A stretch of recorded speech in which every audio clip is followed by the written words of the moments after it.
Shalom, peuple de Dieu.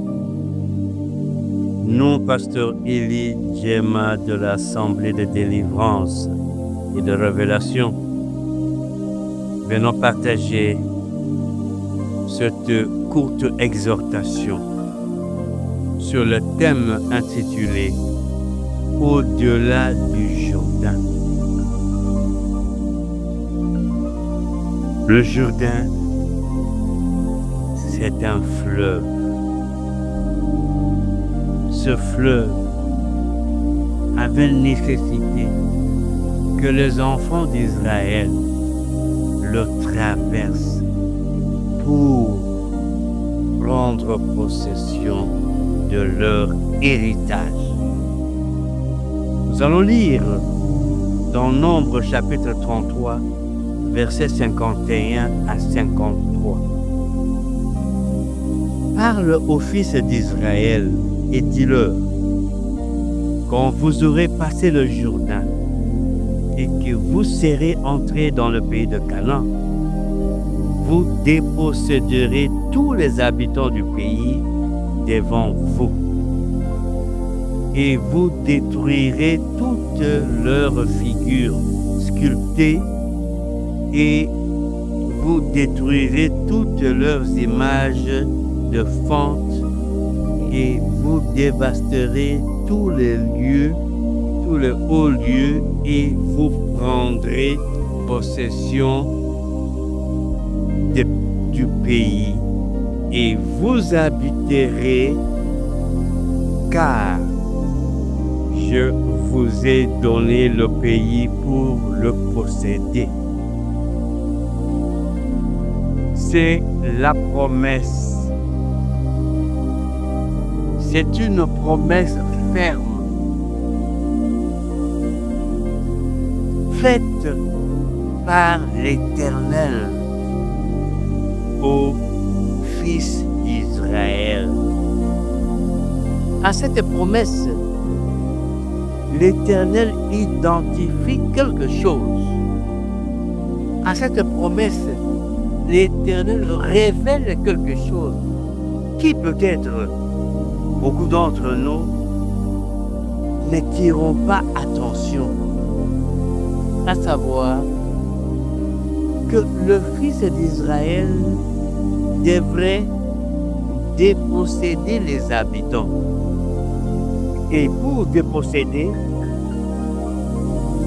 quelque chose d'une personne, il faut un combat, il faut se battre. Il faut vaincre pour déposséder en vue de prendre possession. Nous traversons maintenant le Jourdain. Et au-delà du Jourdain, il y a des devoirs et des obligations à accomplir pour posséder. D'abord, il faut identifier l'ennemi. Et il faut se battre. Bien-aimés dans le Seigneur, Deutéronome chapitre 2, versets 30 à 31, dit ceci. Et Siron, roi de Hesbon, ne voulut pas nous laisser passer par son pays, car l'Éternel, dont Dieu avait endurci son esprit, et roidi son cœur, afin de le livrer en ta main, comme il y paraît aujourd'hui.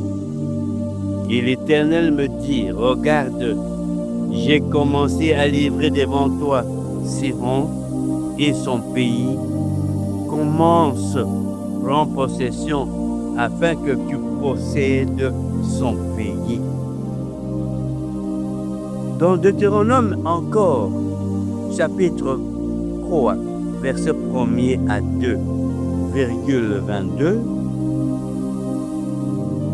il est écrit « Et nous tournâmes et nous montâmes par le chemin de Bazan. Et Og, le roi de Bazan, sortit à notre rencontre, lui et tout son peuple, à Idréhi pour livrer bataille. Et l'Éternel me dit, ne le crains pas, car je l'ai livré en ta main, lui et tout son peuple et son pays. Et tu lui feras comme tu as fait à Sihon, roi des Amoréens, qui habitait à Hesbon. Verset 22. Ne les craignez pas, car l'Éternel, votre Dieu, est celui qui combat pour vous. Ces versets dont nous venons de lire de Deutéronome présentent la réalité qui est au-delà du fleuve Jourdain. En symbolique, le fleuve Jourdain, maintenant, c'est l'année 2026 que nous venons de traverser.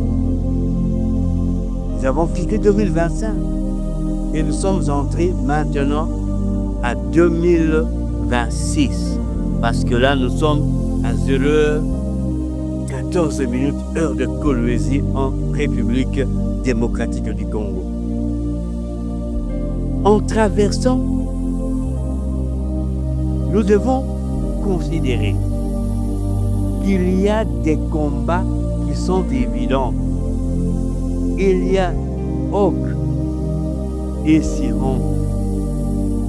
Ces deux rois se sont opposés à la marche de fils d'Israël. Toi qui es fils d'Israël, toi qui es fils de Dieu, au-delà de la joie, au-delà de la traversée, il faut considérer qu'il y a de combats, qu'il nécessite que tu combattes, que tu vainques pour posséder, pour entrer en possession de ton héritage. L'Éternel nous prévient au travers de cette exhortation à ne recourir qu'à lui. Parce qu'il y a les rois Og et Sihon qui se dressent toujours au devant des fils d'Israël. Toi qui es enfant de Dieu, toi qui es chrétien, le monde de tes lèvres ne va pas te laisser chemin libre. Il va dresser au devant de toi deux rois pour t'empêcher de progresser, de prendre possession de ton héritage.